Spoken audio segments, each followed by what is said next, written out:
नमस्कार,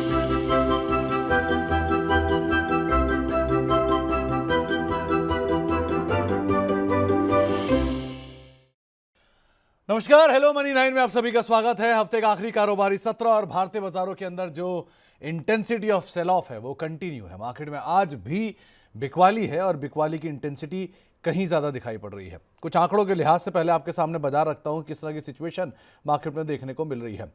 पहले बाजार में एक 2025 में अब तक करीब करीब 44 लाख करोड़ की मार्केट कैप वाइप आउट होते हुए दिखाई पड़ी है। 1,12,000 करोड़ रुपए की सेलिंग 2025 में अब तक हम बाजार में एफआईसी तरफ से देख चुके हैं। करीब करीब 25.5 लाख करोड़ की मार्केट कैप इस फरवरी के दौरान, यानी कि महज 14 दिनों के अंदर ही भारतीय बाजारों में हम देख चुके हैं। और आज की अगर आलम की बात की जाए तो आज में करीब 3270 शेयर जो कि बीएसई पे गिरावट के साथ कामकाज कर रहे हैं। 461 शेयर जो हैं वो साल के निचले स्तरों पर कामकाज करते हुए दिखाई पड़ रहे हैं और 430 शेयर लोअर सर्किट पर ऑलरेडी ट्रेड करते हुए दिखाई पड़ रहे हैं। तो इस हाई इंटेंसिटी के साथ मार्केट्स में आज सेल ऑफ या फिर इस पूरे महीने के दौरान कामकाज होता हुआ दिखाई पड़ रहा है। और वही आलम आज के बाजार में भी है, जहां पर भारतीय बाजारों में 220 शेयर सिर्फ तेजी में कामकाज कर रहे हैं और उनके सामने 2200 शेयर बिकवाली में, यानी हर एक शेयर की तेजी के सामने करीब करीब 10 शेयर ऐसे जो कि बिकवाली के साथ ट्रेड करते हुए दिखाई पड़ रहे हैं। 700 शेयर सेंसेक्स में गिरने वाले, करीब करीब 250 शेयर निफ्टी के गिरने वाले, 630 शेयर निफ्टी बैंक के गिरने वाले, 1558 अंकों की गिरावट जो है आपको दिखाई पड़ेगी। करीब 3% के आसपास का ड्रॉप है मिड कैप इंडेक्स में और 4% का ड्रॉप आपको दिखाई पड़ेगा स्मॉल कैप इंडेक्स में। निफ्टी बैंक में 1.25% के आसपास, यानी 650 अंकों की गिरावट। इसके अलावा अगर निफ्टी की बात करें तो 1.25% की गिरावट और सेंसेक्स भी करीब करीब 1% नीचे कामकाज कर रहा है। तो मार्केट में हैवी सेल ऑफ, और उस हैवी सेल ऑफ में ब्रॉडर मार्केट जो है वो ज़्यादा सीवियरली डैमेज दिखाई पड़ रहा है। आज फार्मा का दिन है बिकवाली के लिए। 3.5% नीचे इंडेक्स कामकाज कर रहा है। मीडिया 3.5% नीचे और मिड कैप सेलेक्ट करीब करीब 3% के आसपास की बिकवाली यहां पर भी आते हुए दिखाई पड़ रही है। एफआईएस की बिकवाली लगातार जारी है। 2700 करोड़ रुपए के आसपास की बिकवाली कल भी एफआईएस ने की थी। लेट्स सी अब आज का नंबर कैसा रहता है। इन सब आंकड़ों के बीच में आपकी रणनीति क्या हो, आप बाजार में कहां निवेश करें, आपके स्टॉप लॉसेस कहां हो, इन सब पे तो हम बातचीत करेंगे ही। और आज हमारे साथ रचित बातचीत करने के लिए मौजूद भी हैं। रचित जी से हम बातचीत करेंगे बाजार को लेकर भी और साथ साथ रचित जी से हम बातचीत करने वाले हैं इंडिविजुअल स्टॉक्स को लेकर भी। रचित जी आज कोलकाता से हमारे साथ जुड़े हैं। तो रचित जी नमस्कार, स्वागत है कार्यक्रम में। होप आप इंजॉय कर रहे होंगे कोलकाता का बढ़िया खाना। और कैसा लग रहा है मार्केट सर, क्योंकि बाजार पे बातचीत करने के लिए बहुत कुछ बच नहीं पा रहा है। सो पहले शुरुआत इसलिए मैंने बाकी चीज़ों से की। आप बताइए मार्केट को कैसे देख रहे हो आप, निफ्टी सेंसेक्स क्या किया जाए बाजार में? सर सबसे पहले आज के लिए बाजार से ज्यादा इंपॉर्टेंट चीजों के बारे में बात कर लेते हैं। Happy Valentine's day to you and to all the viewers. थोड़ा लाइट नोट पे रखते हैं क्योंकि देखिए प्रैक्टिकली ये जो सेल ऑफ है ये हमने अभी पहली बार नहीं देखा है। हमने इस वीक में भी ऐसा सेल ऑफ देखा था, उस सेल ऑफ से रिवर्सल भी देखा था। मतलब इन्हीं कुछ लेवल से आप देखें मार्केट वेडनेसडे को भी एक रिस्पॉन्ड करता हुआ आगे बढ़ रहा था, मगर एक डिफरेंस बेसिक ये था कि वो आपको फर्स्ट हाफ में देखने को मिल गया था और सेकेंड हाफ में कवरिंग आ गई थी। आज वो नहीं होता हुआ कहीं दिख रहा है। बस एक चिंताजनक बात यही है। अब अगर हम बात करें स्ट्रैटेजी की, तो स्ट्रैटेजी देखिए बनेगी तभी जब आज के क्लोजिंग के लेवल को हम सही तरीके से पकड़ पाए। अगर 22,800 मेंटेन करता हुआ निफ्टी क्लोज कर देता है तो आने वाले हफ्ते में अपने को एक अपसाइड देखने को मिल सकता है। मगर अगर वो नहीं होता है और ये सेल ऑफ और ज्यादा कंटिन्यू होता है तो प्रॉब्लम कहीं ना कहीं बढ़ती हुई दिख सकती है और यहां से 22,500 तक का भी मूवमेंट देखने को मिल सकता है। It is very difficult to predict अभी लुकिंग एट द सिचुएशन कि आगे क्या होगा, बट ये दो लेवल्स हैं 22,800 के ऊपर या नीचे, वो आगे का डायरेक्शन तय करेंगे। तो best way to handle the market at this point in time is do nothing, sit tight और देखिए कि डायरेक्शन ले कहां रहा है। तो सिट टाइट और आराम आराम से इसके अंदर आप बने रहें और लेट्स सी मार्केट किस तरफ जाता है। देखिए बाजार में ये उतार चढ़ाव पहली बार नहीं हुआ है। कुछ आंकड़े आपके सामने चले रख ही देता हूँ अगर, क्योंकि जब बात इसकी उठी है। सो कुछ नंबर्स आप देखिए कि कैसे कैसे मार्केट के अंदर फॉल आए थे। ये बाजार का जो फॉल है ये पहला कोई फॉल नहीं है जो बाजार देख रहा है। इससे पहले बाजार ने बहुत हैवी बहुत बड़े बड़े falls over a period of time देखे हैं। अब आपके सामने कुछ एग्जाम्पल रख देता हूँ। सबसे पहले 1986 से 88 के बीच में करीब करीब 41% का फॉल मार्केट्स ने दिखाया था। ये फॉल था ग्लोबल कमोडिटी क्राइसिस को लेकर। 1990 में 39% का फॉल आया था गल्फ वॉर की वजह से मार्केट्स में, 40% बाजार करेक्ट हुआ था। 1992 से 94 में करीब करीब 54% का फॉल आया था, ये हर्षद मेहता स्कैम के समय की बात है। ग्लोबल सैंक्शन लगे थे 1998-99 में और करीब करीब 35% बाजार ने उस समय भी फॉल दिखाया था।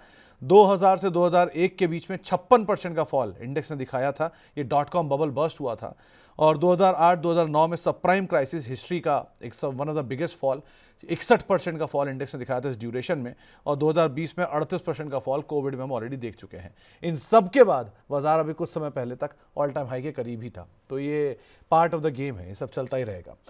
रचित सर, निफ्टी बैंक यहाँ क्या करा जाए? देखिए, निफ्टी बैंक ले भी अभी एक इम्पॉर्टेंट सेंटिमेंटल जोन से करीबन 200 पॉइंट नीचे ट्रेड कर रही है।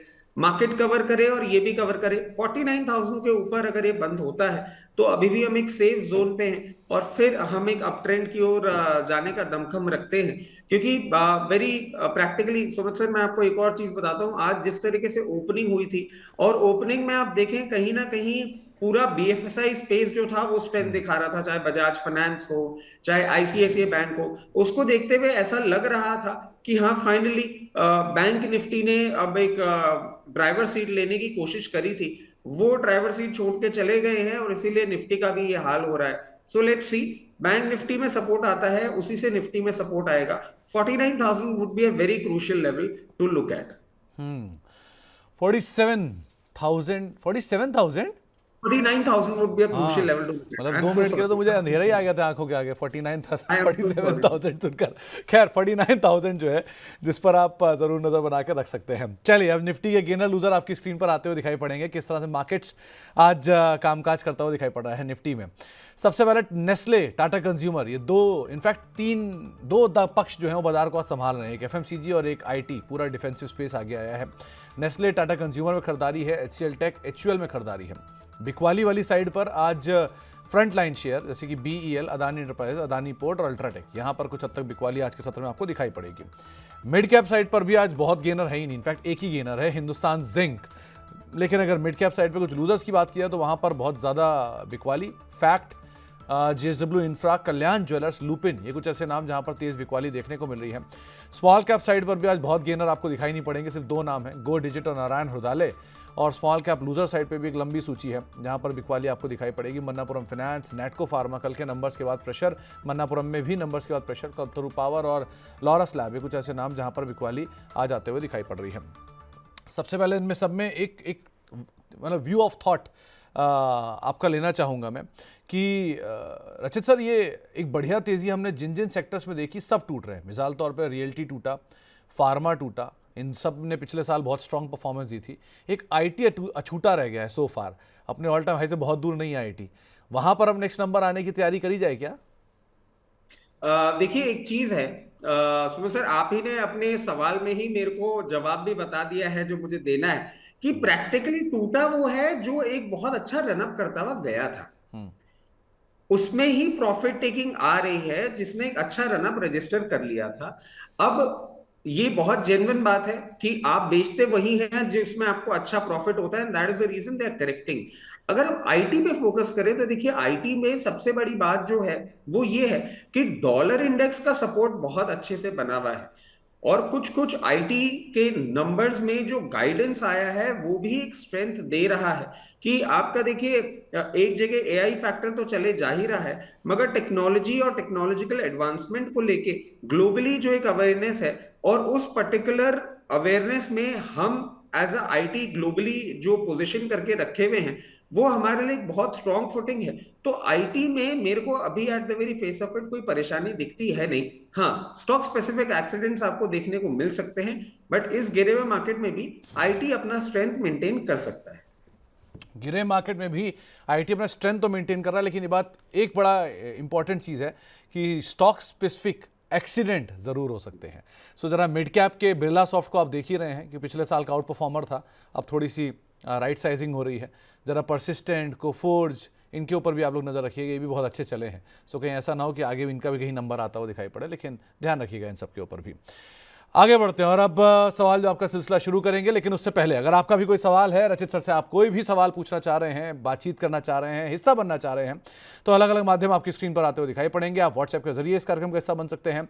आपका नंबर 9311121874, ये हमारा व्हाट्सएप नंबर है। आप ईमेल कर सकते हैं money9query@tv9.com पर, और साथ ही साथ हिस्सा बन सकते हैं यूट्यूब के जरिए भी। 1 से 1.5 घंटे तक हम आपके साथ मौजूद रहेंगे।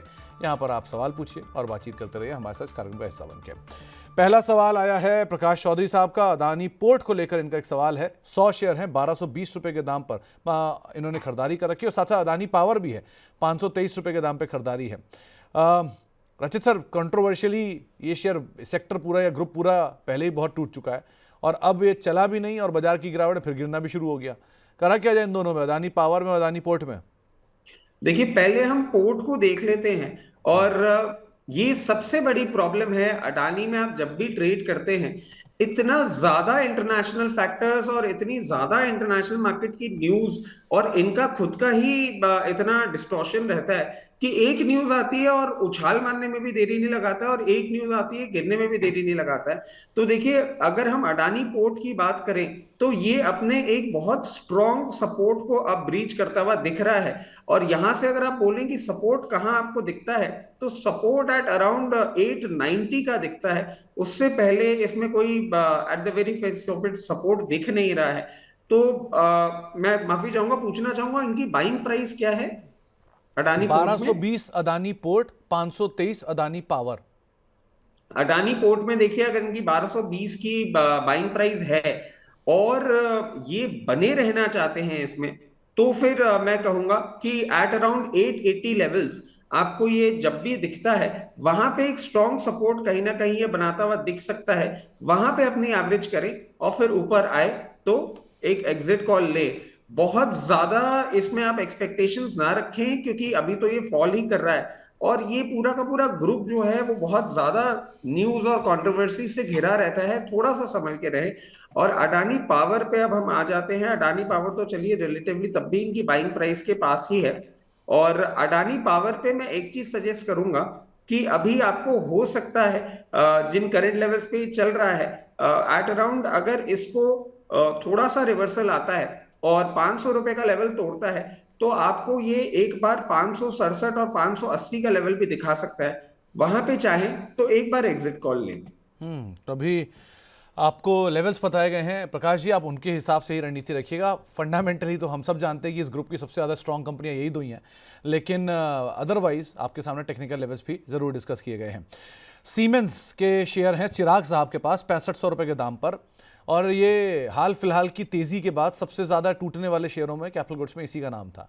आप क्या कहोगे रचित सर, करना क्या चाहिए सीमेंस में? देखिए, सीमेंस इन्होंने बहुत ऊपर ले लिया और अब नीचे देख भी रहे हैं। तो इनको एक ही चीज मैं सजेस्ट करूंगा, fundamentally the company is good, sector जो है वो भी ठीक है। अब इनको एक ही काम करना होगा कि अभी 4981 तो ये चल रहा है, और इसका सपोर्ट जो है वो हम जो चार्टिकल पैटर्न्स पे देख पा रहे हैं वो अराउंड 4760 के आसपास आता है। 4960 के आसपास ये आपको मिले, एक बार एवरेज करें और फिर ऊपर के भाव में अपना जो एवरेज आपने किया है सिर्फ उसी पर्टिकुलर स्टॉक को, उसी पर्टिकुलर क्वांटिटी को बेचने की भी कोशिश करें। 4760 करीब आए तो खरीदें, और 5600 रुपए के आसपास आए तो बेचे। ऐसे एक दो बार आप ट्रेड करके अपनी बाइंग एवरेज को नीचे ले आइए और फिर अपनी पोजीशन मेंटेन करिए। तो आपको एक राय यहाँ पर दी गई है सीमेंस के संदर्भ में, लेकिन इसी एनालिस्ट कॉल वीक हुई थी और वहीं से ही सेलिंग ट्रिगर बना और तब से बिकवाली लगातार जारी है, लेकिन आप अकॉर्डिंगली इसको देख सकते हैं। आनंद कुमार साहब के पास गोदरेज प्रॉपर्टीज़ के शेयर हैं रचित सर, 2130 रुपये के दाम पर खरीदारी है, 3 महीने का व्यू है। ये भी वो शेयर है जो एक तरफा चला था और एक तरफा चलने के बाद अब एक तरफा टूट रहा है। रियल स्टेट के तेज़ी में भी आगे था, मंदी में भी सबसे आगे है। आप क्या राय रख रहे हो उस पर? देखिए, मुझे गोदरेज प्रॉपर्टी में जितनी प्रॉब्लम दिख रही है उससे बड़ी प्रॉब्लम ये दिख रही है कि इनका 3 महीने का ही टाइम होराइजन है। अब 3 महीने में अगर मार्केट नहीं सुधरता और ये स्टॉक नहीं सुधरता है तो कहीं ना कहीं इनकी प्रॉब्लम और बढ़ती हुई दिख सकती है और यहां से लॉस इनका और बढ़ सकता है। तो मैं एक चीज सजेस्ट करूंगा कि क्योंकि आप 3 महीने का टाइमलाइन ही बोल रहे हैं। इसमें एक 1880 का बहुत स्ट्रिक्ट स्टॉप लॉस आप लगा के और रखें, क्योंकि अगर वो लेवल टूटता है तो वहां से करेक्ट होके ये आपको 1200 रुपए के आसपास भी देखने को मिल सकता है। जस्ट बिकॉज इनका होल्डिंग ड्यूरेशन कम है और मार्केट वॉलेटाइल है, तो ये 1880 के स्टॉप लॉस को बहुत स्ट्रिक्टली मेंटेन करें, और जैसे ही इनका भाव आए प्लीज इसमें से एग्जिट करें। बहुत नियर टर्म कोई डायरेक्शनल चेंज ये स्टॉक दिखाता हुआ नहीं दिख रहा है। तो आप एक चीज़ ध्यान रखिए, आपके पास अगर कोई अच्छा शेयर है भी और आप उसमें पैसा बनाने की गुंजाइश रखते भी हैं, तो उसमें सबसे बड़ा फ्लॉ इस समय है समय अवधि, क्योंकि जो गिरावट आई है उसको कम बैक होने में समय भी लग सकता है, लेकिन वो 3 महीने का जो आपने अपने को बांध रखा है टाइम फ्रेम में, वो एक बार का थोड़ा कंसर्न हो सकता है, तो उसको भी आप ज़रूर ध्यान रखिएगा। राजेश एक्सपोर्ट, रवि सिंह साहब की बाइंग है, तो इन्होंने लेवल नहीं लिखा है। रचित सर, ये वो स्टॉक है जो फरवरी 2020 के लेवल से भी 70% नीचे है। सो आप क्या आंकड़ा दोगे इसमें, क्या करना चाहिए?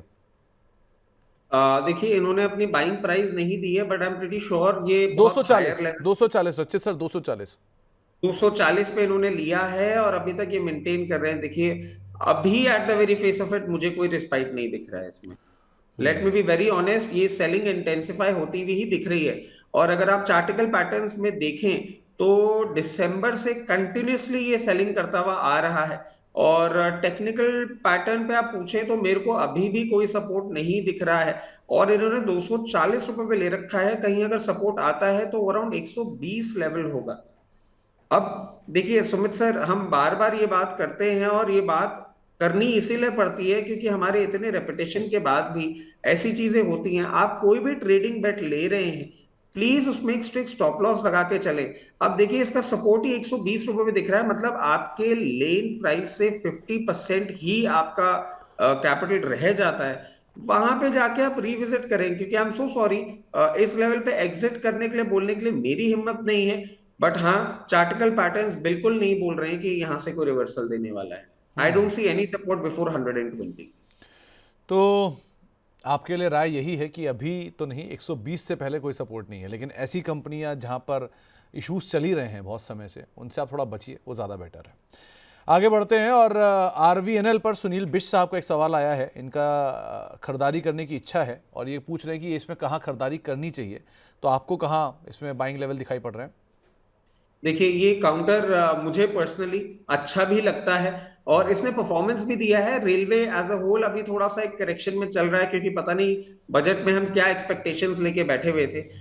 बहुत अच्छी बात यह है कि इन्होंने अभी तक बाय नहीं किया है, और बाय अगर इनको करना ही है तो मैं ये सजेस्ट करूंगा कि देखिए, अभी एक ब्लीक पॉसिबिलिटी चार्ट से बता रहा है कि 354 के लेवल्स को अगर ये ब्रीच करता है तो ये फर्दर डाउनसाइड ले सकता है। तो इसमें एक हम स्ट्रैटेजी ऐसी लगा सकते हैं कि अराउंड 354 355 ये जितना भी बाय करना चाह रहे हैं उसका 25 to 30% ही डिप्लॉय करें इसमें। अगर ऊपर की ट्रैजेक्टरी पे ये जाता है और ऊपर की ट्रैजेक्टरी को हिट करने के बाद अगर ये 400 के ऊपर मेंटेन करता है तो हम बाकी का खरीदेंगे। अगर ऐसा नहीं होता है और करेक्शन इसका कंटिन्यू रहता है तो इसका दूसरा सपोर्ट जो आपको मिलता है वो करीबन 290 लेवल्स पे मिलता है। बाकी की पोजीशन वहां पे डिप्लॉय करेंगे। ये स्ट्रैटेजी सिर्फ इसलिए दी गई है कि या तो हमको एक अप ट्रेंड का कंफर्मेशन मिले तो हम आगे का मूवमेंट करेंगे, और डाउन ट्रेंड अगर कंटिन्यू रहता है और उसके कंटिन्यूएशन में अगर हमको एक बहुत स्ट्रॉन्ग सपोर्ट पे एक बार्गेन बेट मिलती है तो बाकी का हम वहां डिप्लॉय करेंगे। इसीलिए पोजीशन जरूर बनाए 354 लेवल्स पे, बट ये दोनों लेवल्स आके ब्रीच हो उसके बाद ही आगे कोई मूवमेंट अपना ले। तो दोनों लेवल्स अगर ब्रीच होते हैं तभी आपको इसमें रणनीति बनाइएगा, लेकिन अदरवाइज आपको साफ राय बता दी गई है RVNL के संदर्भ में। इसके अलावा अब एक स्विग्गी को लेकर सवाल आया है विजय प्रताप साहब का। इनके पास 362 रुपये के दाम पर शेयर है और इनको भी वही 3 महीने का नज़रिया है इनका भी, और इस कंपनी की तो सिचुएशन ही इतनी 3 महीने पुरानी नहीं है जिसके पास क्या नंबर आ रहे हैं। सो आप क्या राय रखते हो, क्या करना चाहिए उसमें? सर, मैं ये बोलूंगा कि एक प्रोबेबिलिटी है, जिस तरीके से इसने पहले भी ये लेवल हिट किया था एट अराउंड 11th और 12th February, और उसके बाद एक स्पाइक दिखाया और 365 तक गया था। अगर आज फिर ये लेवल पे हिट करके मेंटेन करके स्पाइक दिखाता है तो प्लीज एग्जिट करें। ये वो स्टॉक नहीं है, ये अभी वो सेक्टर में इतना पेन पॉइंट देखने को मिल रहा है। ऐसे सेक्टर में, ऐसे स्टॉक में 3 महीने का investment is not at all advisable. Please exit and look for any other opportunity.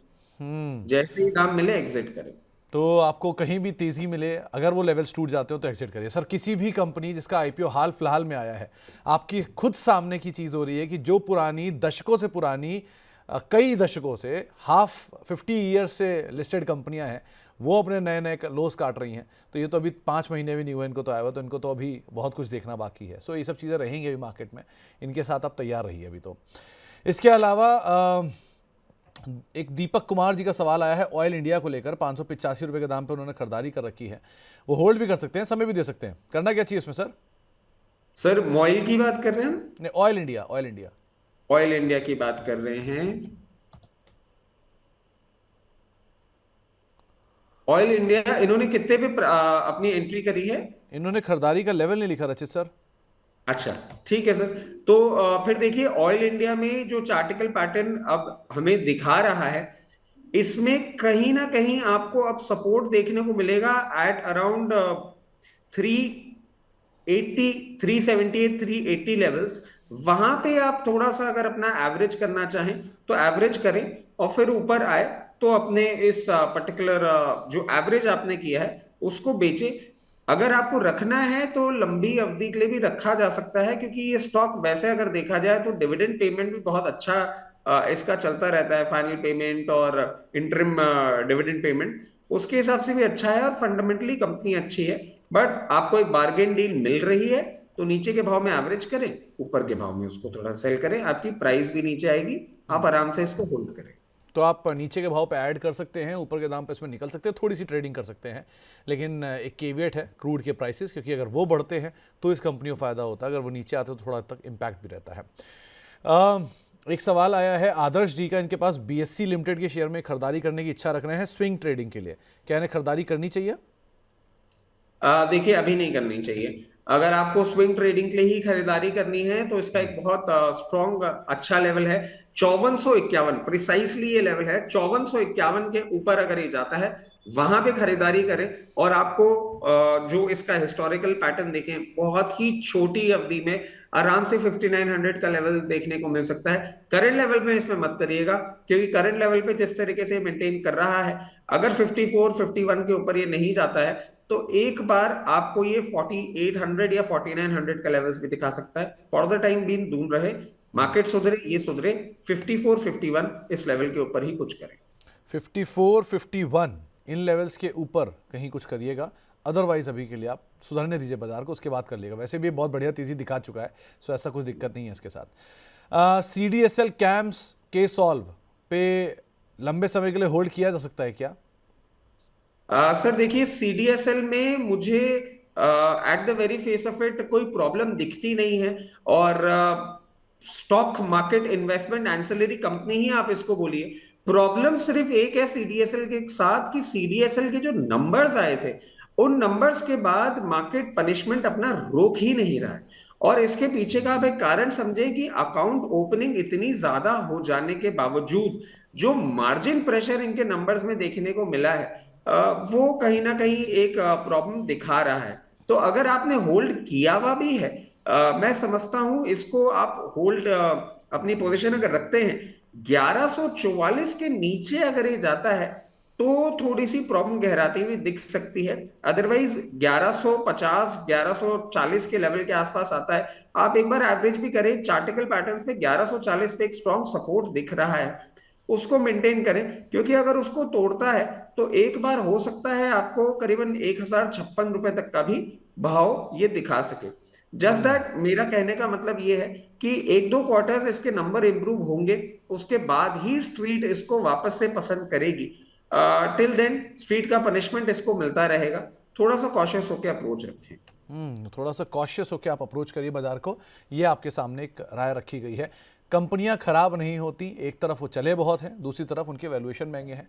सो थोड़ा हल्का होंगे, थोड़ा समय लेंगे, अगर आप उसके लिए तैयार हैं तब आप कॉल लीजिएगा। इसके अलावा एक सवाल आया है वारी एनर्जी को लेकर। ये 2800 रुपये के दाम पर इन्होंने खरीदारी की है, 3 साल का इनका नजरिया है। रचित सर, एक और क्लासिकल केस, अगर वारी का चार्ट सामने आएगा तो आपको खुद ही दिखाई पड़ जाएगा कि किस तरह से एक तरफा ये शेयर चला और किस तरह से एक तरफा ये शेयर नीचे आ रहा है। करना क्या चाहिए इनमें? सर देखिए, वारी में करने की एक ही बात है कि हम ये देखें कि किसी ना किसी तरीके से करंट लेवल्स को मेंटेन करके चला जाए। अगर ये कैसे भी करके 2060 को ब्रीच कर देता है तो आपका पेन पॉइंट भर सकता है। अब इन्होंने 2800 रुपये में ले रखा है, तो और क्योंकि मार्केट इतना करेक्ट कर गया है, मैं समझता हूं इनके पास भी हम एक इनको ट्रेडिंग स्ट्रैटेजी सजेस्ट कर सकते हैं। करंट लेवल्स पे इसको बाय करें। बाय करके आपको इसमें अगर मौका मिलता है एट अराउंड 2220 का, वहां पे अपने एवरेज किए हुए शेयर को बेचें। मगर ये एवरेज ट्रेडिंग पे एक बहुत स्ट्रिक्ट इनको स्टॉप लॉस लगा के चलना होगा, जो कि स्टॉप लॉस का लेवल आ रहा है इनका एट अराउंड 2060।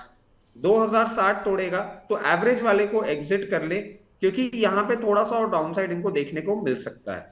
तो ऐसे करके अपनी प्राइस नीचे लेकर आए, और फिर जब प्राइस आए उसके बाद थोड़ा थोड़ा करके एग्जिट करना चालू करें। तो आप थोड़ी ट्रेडिंग कर सकते हैं, कॉस्ट को नीचे ला सकते हैं, ये एक तरीका हो सकता है स्टॉक के साथ। लेकिन एक तरफा तेजी वाले जितने शेयर थे, एक तरफा अब वो टूट भी रहे हैं, तो थोड़ा ध्यान संभल के काम करिए। अगर आपने मीडियम टर्म के लिए लिया है तो इसकी स्टॉप लॉस जरूर मेंटेन रखिएगा। आईआरबी इंफ्रा एक्यूमुलेट करने की इच्छा रख रहे हैं, आप क्या राय रखते हो रचित सर? क्या एक्यूमुलेट करना चाहिए आईआरबी इंफ्रा? देखिए, मतलब अगर आपके पास है और आप उसमें और पोजीशन बना रहे हैं तो फिर एक अलग बात हो जाती है। आपके पास अगर वह नहीं है तो मैं सजेस्ट करूंगा अभी ये जिस फ्लक्स में फंसा हुआ है काउंटर, इससे दूरी बनाए रखें।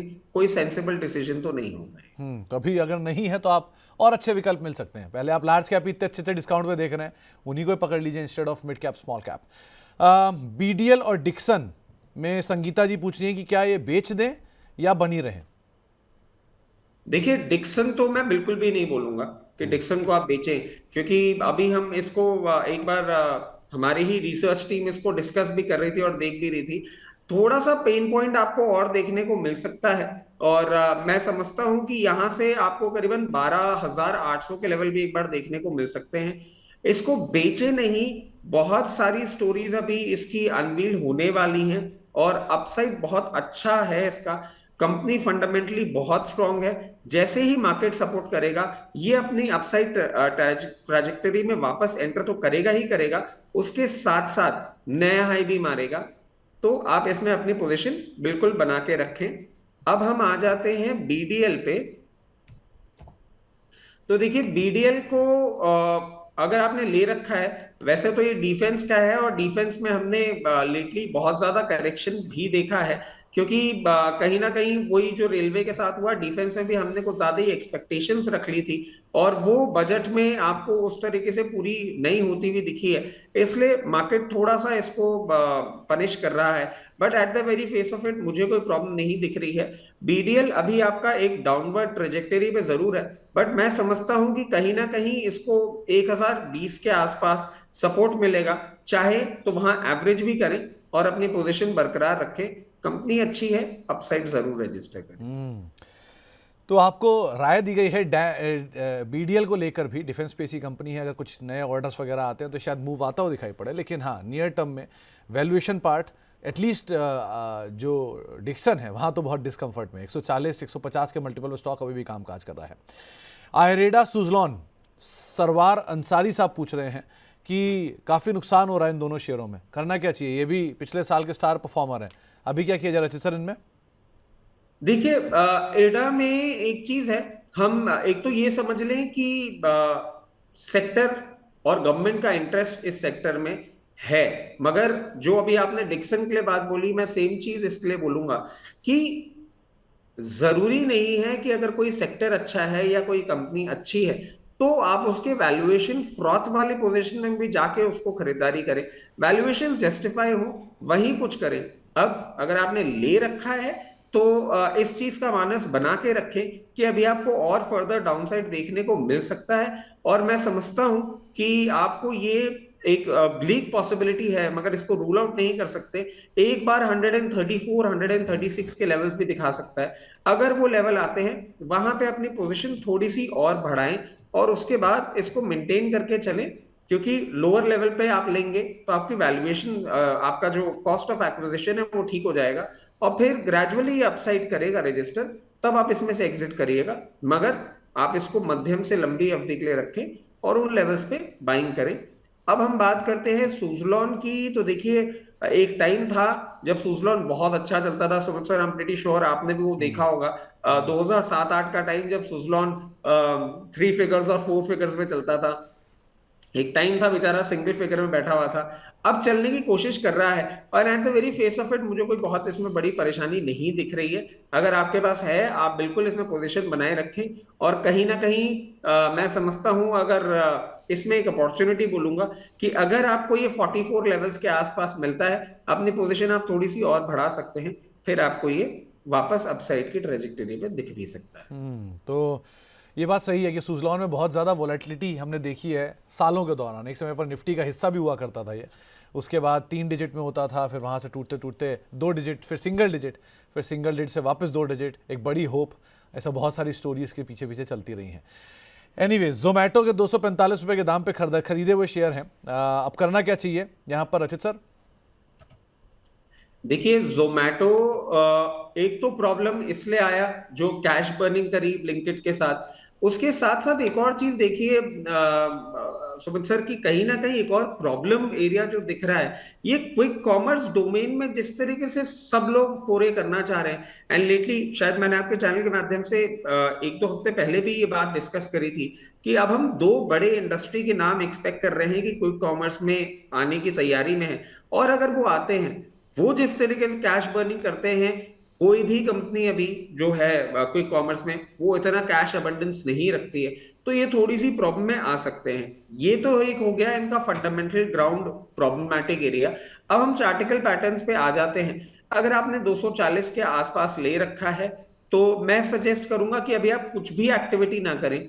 आपको अगर भाव अपना मिलता है तो प्लीज एक बार एग्जिट करें, क्योंकि बहुत ज्यादा कोई चेंज होना इस पर्टिकुलर स्टॉक में देखने को नहीं मिल रहा है, और ना आपके खरीदे से इतना दूर है कि मैं आपको एवरेज का कोई सजेशन करूं। जस्ट वेट एंड वॉच, आपका भाव आए एग्जिट करें। अभी इसका प्रॉब्लम एरिया बढ़ता हुआ दिख सकता है। तो अभी थोड़ा प्रॉब्लम एरिया बढ़ता हुआ दिखाई पड़ सकता है। सो अभी आप कुछ मत करिए। देखिए, अगर आप बाजार में कुछ नहीं खरीद सकते हैं तो समय खरीद लीजिए। बेस्ट होता है ये कि आपके पास कुछ नहीं है खरीदने के लिए, टाइम खरीद लीजिए। Just wait and watch, let things settle, उसके बाद देखते हैं क्या करना है। वो तूफान चलता है, सब कुछ उड़ता है। जैसे ही तूफान थमेगा तब समझ में आया क्या बचा क्या टूट गया, उसके बाद कॉल लीजिए, ज़्यादा बेटर है। आगे बढ़ते चलिए। इसके अलावा एक सवाल आया है आरपीपी इंफ्रा को लेकर। प्रिया जी का सवाल है, 249 रुपये के दाम पे उन्होंने खरीदारी की है, करना क्या चाहिए इसमें? आरपीपी इंफ्रा प्रोजेक्ट्स पे आप बाइंग प्राइस क्या बता रहे हैं सर? इन्होंने 239 रुपये के दाम पे खरीदारी की है, 249 के दाम पे, सॉरी। 249 के दाम पे इन्होंने करी है, और ये तो प्रॉब्लम में ही और अभी दिख रहा है। मैं समझता हूं आपको ये एक बार 132 लेवल्स भी दिखा सकता है, मगर वहां पे भी एक एवरेज एडवाइजेबल नहीं होगा, क्योंकि उसके बाद ये 121 भी दिखा सकता है। देखिए, मैं ये कहूंगा कि अभी इससे आप दूरी बनाए रखें, अभी एवरेज भी ना करें, क्योंकि इसका चार्टिकल पैटर्न्स कोई बहुत अच्छे दिख नहीं रहे हैं। वैल्यूएशन कंफर्ट ये जरूर दे रहा है, बट टेक्निकल ग्राउंड्स पे थोड़ा सा प्रॉब्लम दे रहा है। थोड़ी दूरी बनाए रखें, मार्केट को स्टेबल होने दें, इस पे नजर रखें, और फिर हम जब मिलेंगे मार्केट स्टेबिलिटी के बाद, तो इसको एक बार रिविजिट करेंगे और फिर ही कोई कॉल लेंगे। अभी इसमें कोई भी टिंकरिंग करना एडवाइजेबल नहीं है। ओके, एक सवाल आया है रवि साहब का, इनके पास डैम कैपिटल के शेयर हैं। और रचित सर, ये बात आप भी बखूबी जानते हो किस तरह की लिस्टिंग, किस तरह के गेन स्टॉक ने पिछले 2 से 3 महीनों के दौरान दिए हैं, उसके बाद ये शेयर अब नीचे आया है। करना क्या चाहिए ना? डैम कैपिटल के शेयर हैं। देखिए, वैसे आप कंपनी को देखें और कंपनी के बिजनेस को देखें, तो वो सब अच्छा है, मगर अब क्योंकि इसका देख चार्ट फॉर्मेशन भी बहुत ज्यादा होता हुआ नहीं दिख रहा है, और ये लोअर लो डायरेक्शन टाइप ही एक चार्ट बना रहा है। इसमें भी मैं आपको एडवाइस करूंगा कि ना तो इसमें से एग्जिट करें, ना कोई फ्रेश एंट्री करे, मार्केट थोड़ा सा स्टेबल हो, उसके बाद ही इसमें कुछ करें। तो अभी कुछ नहीं, जरा मार्केट स्टेबल होने दीजिए, उसके बाद कुछ काम करेगा, ज़्यादा बेटर है। इसके अलावा आरती इंडस्ट्रीज, ठाकुर साहब का एक सवाल आया है, 300 शेयर हैं, 510 रुपए के दाम पे नहीं खरीदारी है, लंबी अवधि का इनका नजरिया है, और ये भी एक तरफा टूटा है। अभी रिसेंटली तो थोड़ा फिर भी रुका, लेकिन पहले तो बहुत तेज टूट रहा था। अभी क्या किया जाए इसमें? देखिए, आरती इंडस्ट्रीज में आपको कहीं ना कहीं एक कोशिश कर रहा है ये कि स्टेबल हो जाए, और उस कोशिश में मैं बोलूंगा कि एक इसका लेवल है 396। वो सपोर्ट अगर ये मेंटेन करता है तो फिर एक टर्न अराउंड स्टोरी भी आपको देखने को मिल सकती है। और मैं समझता हूं कि आप इसको भी मेंटेन करें।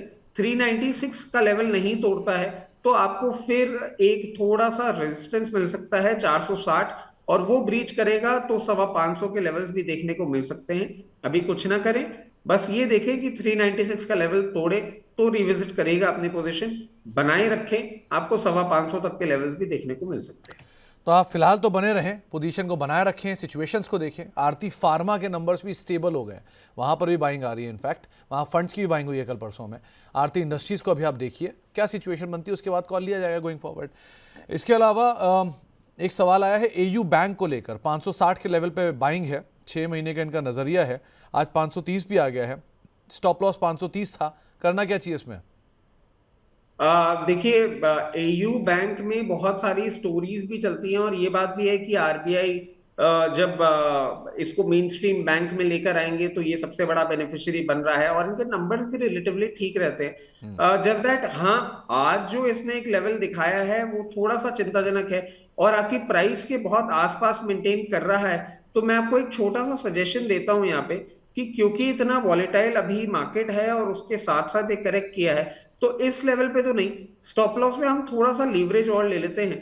516 रुपए का स्टॉप लॉस आप बनाएं, यहां से 16 रुपए का डाउनसाइड, और अगर उसके नीचे बंद होता है तो आपको अपना इसको रिविजिट करना पड़ेगा पोजीशन को, क्योंकि फिर आपके साथ एक और प्रॉब्लम है, आपका टाइम होराइजन बहुत छोटा है। अगर लंबी अवधि होती तो हमारी स्ट्रैटेजी अलग होती। 516 के स्टॉप लॉस के साथ इसको मेंटेन करें, मार्केट रिवर्स करेगा, आपको ये इमिडिएटली 600 रुपए प्लस के लेवल्स भी दिखा सकता है। तो मार्केट रिवर्स करेगा, 600 प्लस के लेवल आ सकते हैं, लेकिन सब्जेक्ट यही है कि मार्केट रिवर्स करेगा और कब करेगा, इसलिए थोड़ा समय अवधि का जरा ध्यान रखिएगा। इसके अलावा एक सवाल आया है एलटीआईएम को लेकर, भुवन सर का सवाल है, इनके पास 4,972 रुपए के दाम पे खरीदारी है, अच्छी कंपनी, थोड़ा महंगा वैल्यूएशन, अभी क्या किया जाए इसमें? सर, एलटीआई माइंड ट्री को अगर हम देखते हैं तो इसमें, एक सेकेंड मुझे बस दीजिएगा, सिस्टम,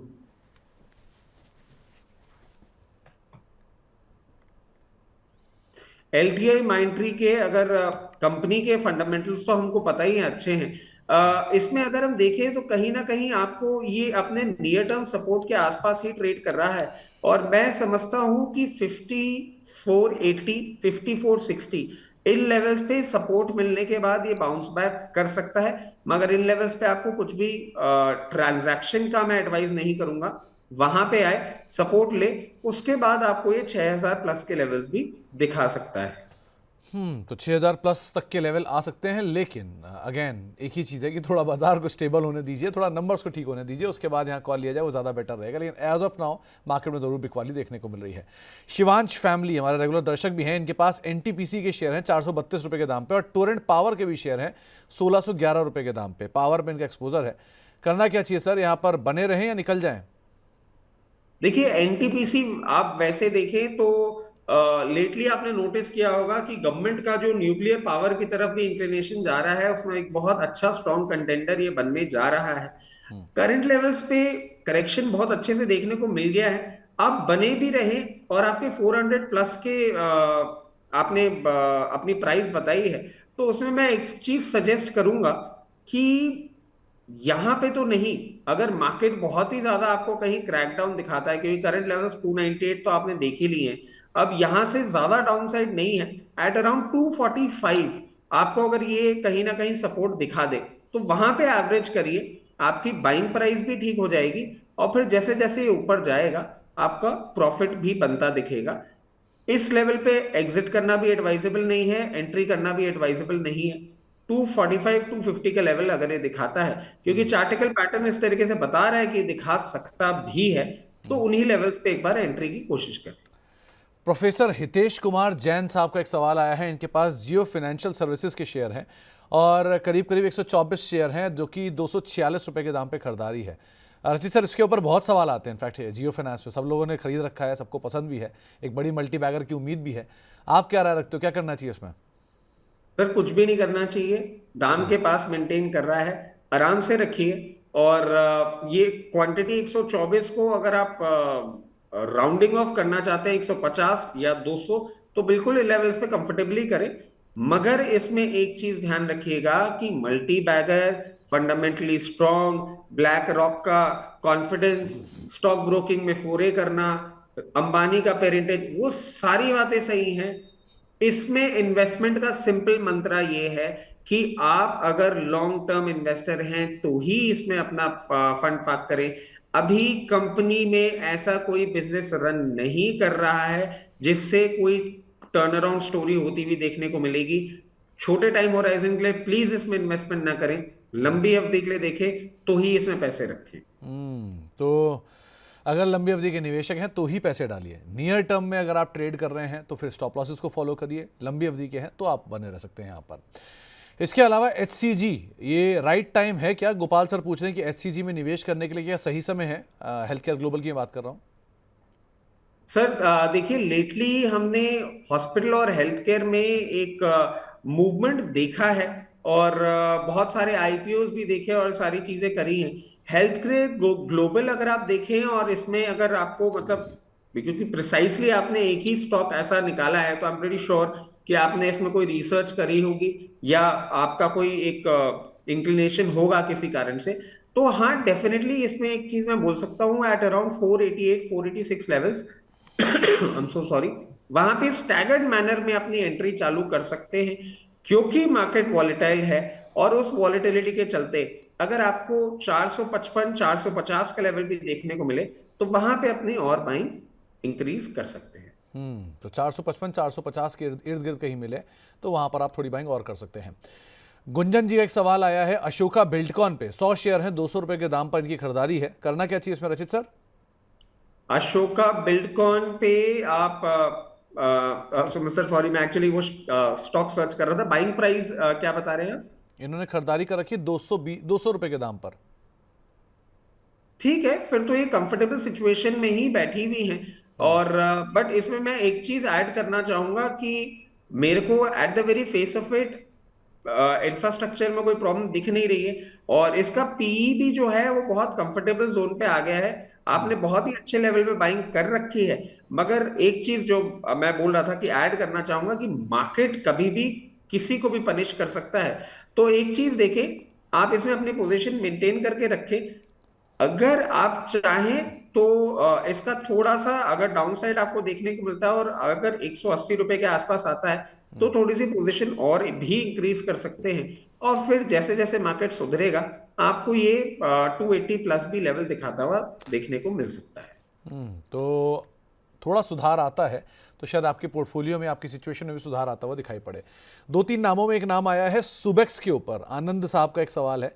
50% का लॉस है और 5000 शेयर हैं। ये पुरानी हिस्ट्री है स्टॉक की, ये पहले भी कई बारी तेजी की उम्मीद देके मंदी दे चुका है। आप क्या राय रखते हो सुबेक्स में? सर देखिए, सुबेक्स का वैसे प्रोडक्ट लाइनअप, सुबेक्स लिमिटेड की बात कर रहे जी हैं? जी जी। अच्छा, सुबेक्स में तो सर प्रॉब्लम ही देखने को मिल रही है अभी। और इतना करेक्शन कर चुका है, और अगर हम इसका लॉन्ग टर्म चार्टिकल पैटर्न देखें तो अभी यहाँ पे कोई सपोर्ट नहीं मिल रहा है। ये एक्सीडेंट सर सिर्फ दुख दे सकते हैं और कुछ नहीं। आपको अगर इसमें कहीं सपोर्ट मिलता भी है तो 11 रुपए 80 पैसे के पहले नहीं मिलता है, और इतना आप करेक्शन देख चुके हैं।